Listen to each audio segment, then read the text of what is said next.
What's up, everyone? Back for another beer review, and today is Black Friday. So if you're out and about looking for some deals, hopefully you have all the success in your endeavors. Now, for us craft beer nerds, what does Black Friday indicate? Well, it means it's the official release of Goose Island's Bourbon County lineup, and this year I will definitely be out and about trying to get some of the base along with whatever variants I can manage to grab. But I thought for today's review, because it's Black Friday, I would review a prior variant from the Bourbon County lineup. So let's get right into the review. So the beer I'm reviewing today, once again, comes from the Goose Island Beer Company, and they're out of Chicago, Illinois. And I have their Bourbon County Brand Kentucky Fog Stout, and this is the 2020 release. So they're calling this one Imperial Stout, aged in bourbon barrels blended with Earl Grey tea, black tea, and honey. It comes in at 14.1% alcohol by volume, 60 IBUs at the time of review. This bottle is just over 2 years and 3 months old. And I'm going to give a huge thanks and shout out to a very good friend of mine and fellow BeerTuber, Kyle, over at No Hype Beer Reviews, for picking this beer up for me. So big thanks to him. In the description box, I'll post a link to his channel. And I'll say this about Kyle. Not only is he a fantastic dude, just an absolutely great guy, but he has an amazing channel.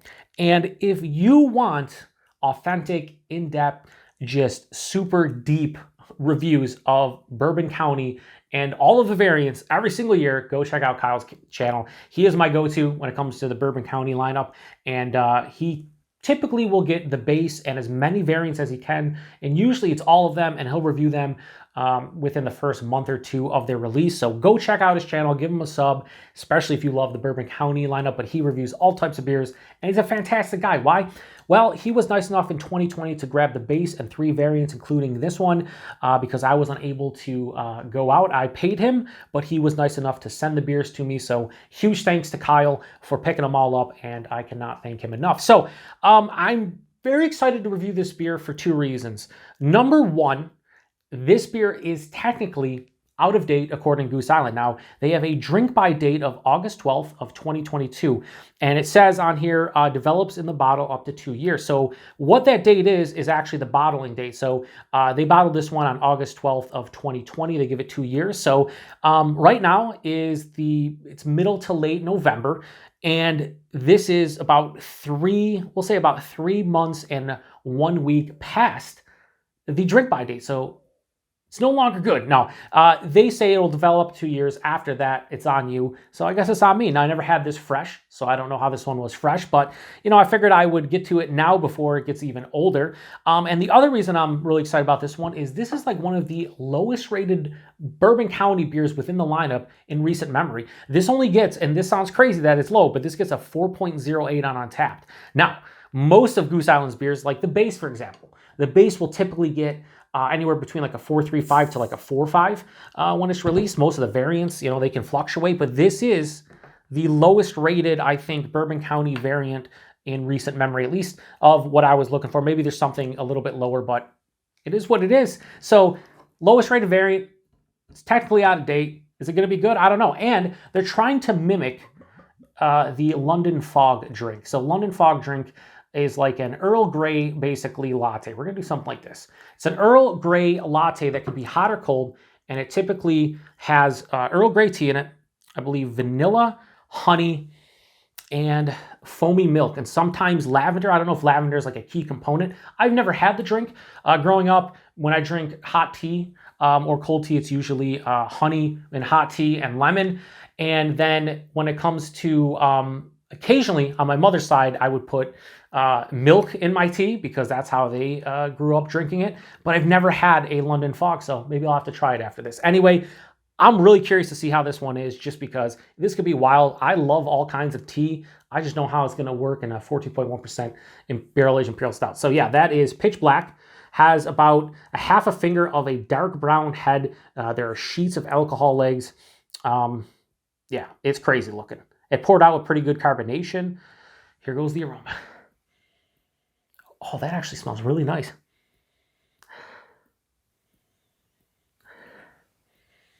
It has a really, it reminds me of like a floral honey kind of nose, right? Recently, I don't know if you'll see that review. I think you actually see that review before this one because I'm doing 2 reviews on for Black Friday. Although the other one is a Shelfie beer review. I did Allagash's Curio, and that is a Belgian style tripel that is barrel aged, and I got a lot of floral honey in that. That's what I'm getting in this, very similar. But it also has a real like rich herbaceousness to it. I'm getting anise or a black licorice kind of nose as well. Underneath that, definitely barrel aged. I'm getting, vanilla oak, so vanillins. Getting a little bit of the bourbon itself, like a spicy, peppery bourbon. There's a big, rich, deep, dark chocolate note. Not really sweet, but rich, so like say a 40-50% cacao bar. A little bit of roasted malt, maybe caramel, toffee. Burnt sugars for sure, maybe more brown sugar than anything. Yeah, but that floral honey kind of tea thing, that herbaceous tea with the floral honey, is definitely different. Does it smell bad? Not at least. I'm actually enjoying the aroma. I think this has a very unique nose, especially from the series itself. And just as a barrel-aged Imperial Stout goes, like, I can't remember a nose like this. Like, I'm getting an herbaceousness that I would say is tea if I was doing it blind, but it doesn't necessarily smell exactly like Earl Grey tea or like black tea. I can't specify. It just has this really nice herbaceousness. There's a little bit of coconut as well. That brown sugar is starting to ramp up a bit. As I continue to kind of sniff it, and the aromatics keep changing and becoming a little bit more complex and opening up in general, I feel like that floral honey, the herbaceous tea note kind of dying down a bit, and the base Imperial Stout along with the barrel aging characteristics are coming to the forefront. It smells interesting. Anyway, let's get into it. Cheers, everyone.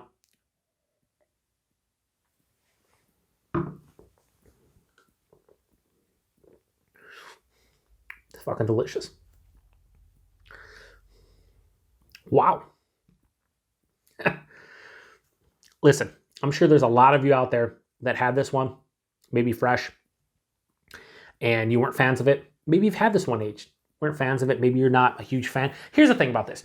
This is going to be, I think, for a specific palate, somebody who actually enjoys tea and maybe has had beers with tea in them before, or can get down with that herbaceous tea kind of note being in a huge, rich barrel-aged Imperial Stout at 14.1%.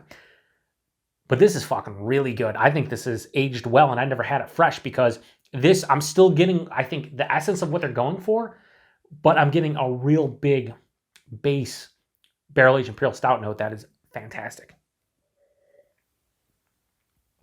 Body on this one's like lower side of full, medium full, maybe a touch thin. Wow.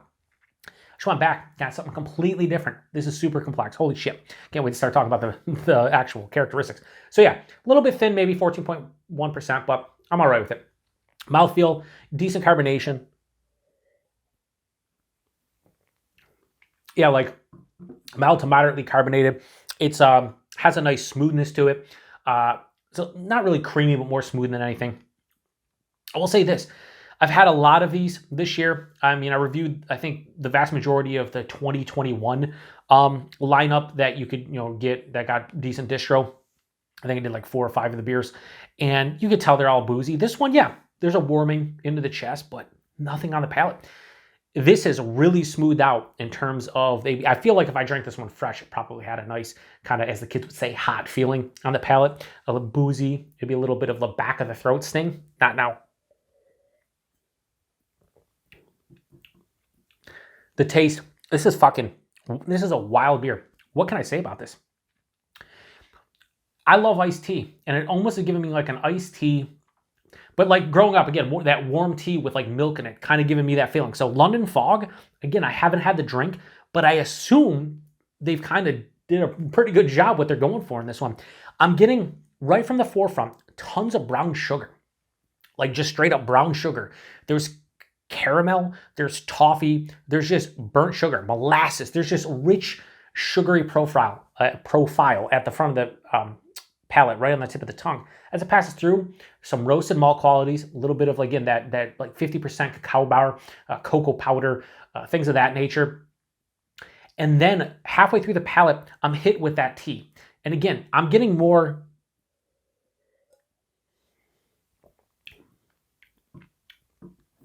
I think I'm getting more of the Earl Grey tea than I am the black tea. And it's also mixing in with that floral honey.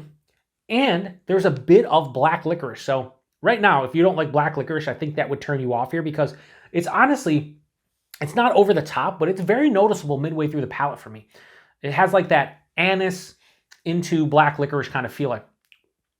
On the second half of the palate, as it transitions away from that floral honey, herbaceous tea, kind of black licorice character, it finishes with the vanillin. So you get the oak and the vanilla, a little bit of like a peppery bourbon kind of feel. It's really sweet. It has a big sweetness through 3/4 of the palate, right?